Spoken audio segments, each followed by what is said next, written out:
SBA lending is different than conventional lending in that every loan that we do is unique. In our business, we have business development assistants, and that's usually a good place for someone to start and kind of get familiar with the intricacies of SBA lending and understand the regulations and eligibility. SBA lending is really the loan for people that are struggling to get financing elsewhere.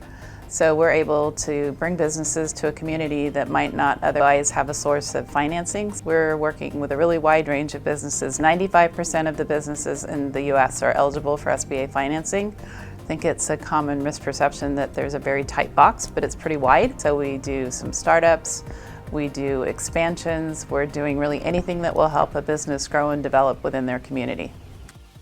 There's some basic skills that would help you if you had some accounting knowledge. Obviously, we're looking at businesses to make sure that they are able to repay us. So SBA lending really is about consultative selling, so we have to be good listeners. They might come to us asking for a line of credit, but that's not really what they need. They need, permanent working capital or something else. So we really have to listen and be good at turning that into what actually is the right structure for their business. If you're going to move up to being a business development officer like we have a team of, you definitely need to have a sales skill and again be able to talk to people and listen to what it is they really need.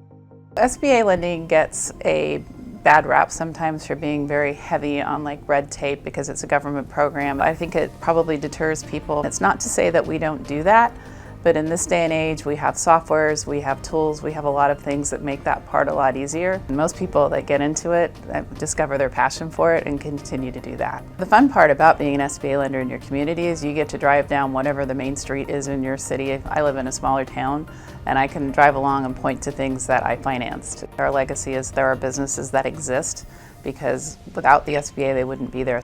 We don't have a normal day. Some days we're out meeting with customers and trying to originate new business, and then there's other days where we are working on the paperwork to get things done. Part of being a successful BDO is being able to structure your time correctly, and you almost have to calendar the things that you're going to do so that you know that you can get them done every day. Because we do lend nationwide. We're always looking for someone that has that SBA skill set or willing to learn, and the geography isn't necessarily that important.